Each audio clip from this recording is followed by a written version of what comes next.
So let's start. What led you to write this book now? Well, I felt there are a lot of myths and misunderstandings about AI. There is the how fast superintelligence will come about question. There is the AI is so far away, I don't know what it is, I don't know when it'll come kind of question.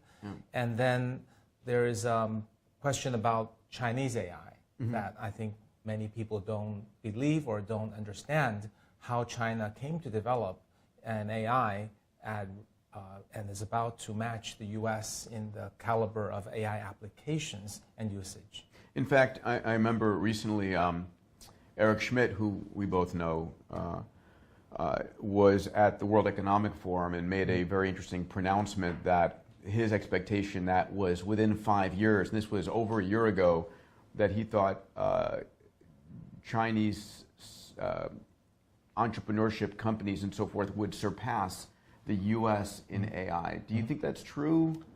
What does that mean to you? Well, I think it depends on how you measure. He was my former boss, but we didn't collaborate or discuss the subject. But I came to a similar conclusion, and I think his points are correct. But if we measure by market capitalization, one could argue China is already there. If one measures by real usage and value, probably 5 years is about right in applications, value created, types of algorithms used in products. And then if we discuss research, the quality of basic research, I don't think China is at all going to be ready in 5 years to surpass the US. So I think in this book, AI Superpowers, the reason I use the plural form is that Voila. US has no worries that it will remain one of the top 2 leaders for the foreseeable Interesting future. superpowers, right? Yeah, but then the more interesting issue is going to be US and China will be so far ahead of every other country. Yeah. And I don't think people in the US have ever experienced that, right? From the Wintel days to the Google, Netscape days, Yahoo days, US has always been the singular tech power in the internet, mobile, AI, software space. Now they're suddenly emerged out of nowhere and equal power. So the world order is different from that sense. Interesting. So I want to dive into some of the specific questions, but a few general ones first. So again, your purpose in writing this book is to make people aware of that biopoly, if you would. Yes, the existence of 2 very powerful countries is, I think, the first point, that each has legitimately earned its place. And then I think the other important point is, what are the big issues that AI will bring about? And that I believe the future of work is the biggest issue, and that whether it's the 2 superpowers or other countries or any individual, we should be aware that AI is becoming smarter, taking over more routine jobs. So the future of work, future of corporations, future of education, all of that will change in the next 15 years. Sure, and it really is that fast. I mean, everything is changing. It's not our children or their children, it's our lifetimes that is happening. And I also want to talk a little about what kind of companies you're investing in, if that's okay. Because I mean, one of the things I found fun when I had the pleasure to take a group of my Abundance community members to China every year. We go at least once a year, and you've been fantastic in hosting us and showing us is some of the amazing companies that you're investing in. And how many unicorns have you had inside of Sinovation so far? It's been a number. Yeah, so we've funded 13 unicorns, actually 4 in artificial intelligence. So that's a substantial number, probably the largest. Yeah.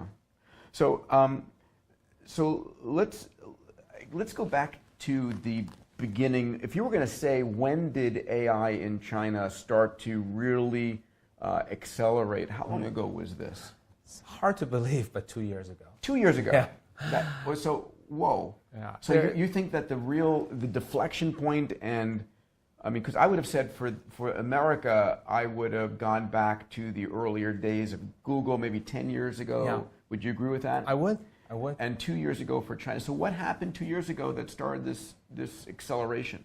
Well, as I mentioned in the book AI Superpowers, it was the match between AlphaGo and Lee Sedol.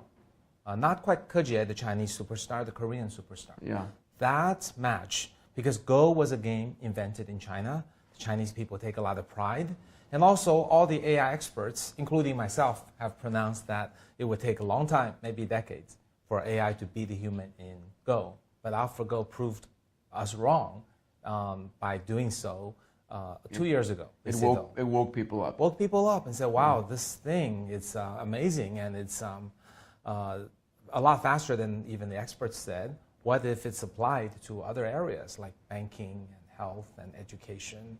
And that really drove, because everything in China moves so quickly. So much capital suddenly moved to fund AI. Every traditional company wants to learn about AI, and every internet company embraced AI. And also with a large market of users, it really took off in the last 2 years to a point where arguably there's a little bit of a bubble right now. Yeah. Of course, we as Sinovation Ventures, we started investing 4 years ago. Sure. Because we saw this coming. But we really didn't see the speed explosion that happened last 2 years. Fascinating. And so the capital that's going into these AI startups, would you say it's all private? How much is public? How much is government investments in labs and such? At this point, I think it's probably over 90% private. Yeah. To be sure, there's a lot of government funding that's going through. Government rarely invests directly in technology companies because no government's very good at picking the winners. Sure.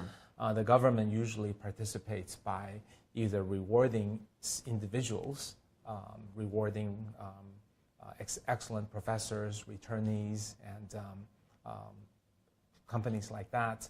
And also government invests in funds, which will then the funds will invest in the AI companies. But the main thing about Chinese government is I think most people think about the dollars as to what makes the Chinese government helping the Chinese companies. But actually, that's not the main thing. Yep. I think the main thing is the techno-utilitarian approach the Chinese government takes. That is, don't debate ad infinitum about the technology, just let it launch. And then if issues come up, tweak the laws. That's very different philosophy. I'm not saying it's right or wrong. It's just what is done. And that causes technology adoption to be faster and iterated. The other thing is infrastructure building. The Chinese government is building highways and cities that will help autonomous vehicles be safer. Yeah. So that kind of mega spending, I think, on infrastructure, not on the funding of the companies, is what makes China kind of a unique place that can accelerate AI.